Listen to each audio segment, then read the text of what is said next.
Vamos lá, pessoal. Então vamos seguir aqui na nossa explicação técnica. Depois estaremos sempre fazendo com vocês a parte prática também, para vocês verem isso aí existindo na prática, que é o que vocês vão fazer aqui em sala de aula. Ok? Então já sabemos ali agora que temos o capacitor C1, que a gente aprendeu que o capacitor ele armazena energia por um determinado tempo, a unidade medida dele é o farad, certo? Temos ali o submúltiplo que é milifarad, que nesse caso aqui é o microfarad, por exemplo, que é de 1000 microfarads, esse aí que a gente colocou no circuito, que é exatamente esse capacitor aqui, eu coloquei 50 volts, 1000 microfarads, que é esse que vocês vão fazer a montagem, ok? Já sabemos também que o capacitor é um filtro para frequências ou altas ou baixas, dependendo da capacitância. Já sabemos também que o capacitor de eletrolítico, ele se opõe à variação da tensão, ele está ali exatamente se opondo à variação da tensão pulsativa que vai existir aí, que sai do diodo D1 e D2, como também D3 e D4, a sua parte negativa, ele se opõe. E ele também, o capacitor, a gente aprendeu que ele também poderá ser o que? Ele adianta a corrente e atrasa a tensão no circuito, são as 4 funções dele. Então já sabemos disso, vamos agora para o próximo circuito. Olha lá o circuito que temos ali.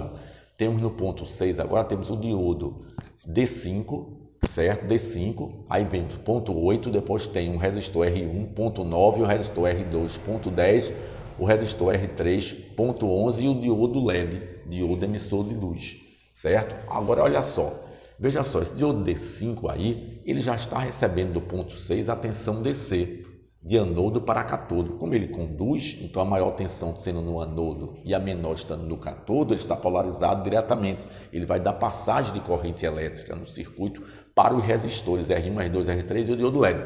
Então ele está conduzindo a corrente, certo? Então o que é que acontece? Ele aí não está servindo de diodo retificador, pessoal. Ele está simplesmente dando uma queda na tensão de quanto? Como ele é de silício, essa queda de tensão geralmente varia entre 0,6 e 0,7 volts, entre 0,6 e 0,7 volts, que vai ser a DDP dele. Vocês vão ver que ele vai funcionar nessa condição. Outra coisa, tem muitos circuitos que colocam o diodo simplesmente para só deixar passar a energia nessa forma. Quando a tensão for mais alta no anodo, passar para o catodo. Caso viesse uma tensão negativa ali no ponto 6, que é o ponto de anodo dele, né? Vocês estão vendo ali que é do anodo, o que é que acontece? Não passaria, o LED lá embaixo ficaria apagado, é como uma válvula de retenção se a tensão viesse negativa. Então, muito bem.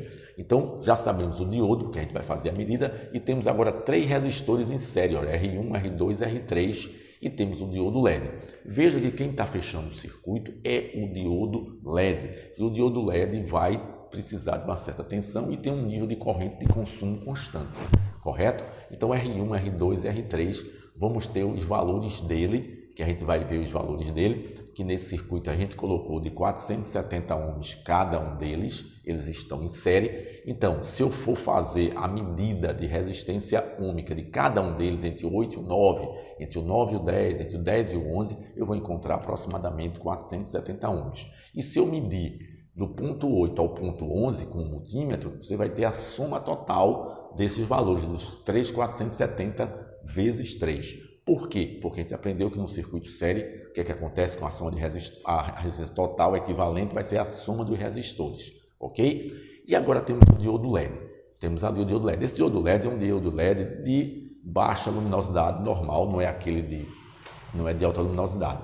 Os diodos LED a gente viu que tem 2 tipos que a gente pode ver. Temos o de baixa luminosidade corrente, que geralmente funciona de 1,6 a 2 volts, que é esse caso, com a corrente geralmente variando, depende do projeto, vai de 6 mA a 20 mA.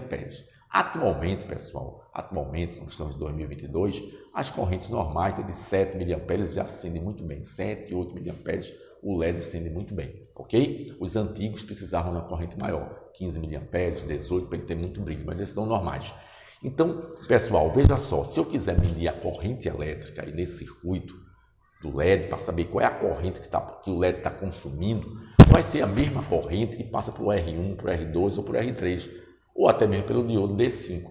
Por quê? A gente aprendeu que no circuito série a corrente é a mesma em qualquer um desses componentes.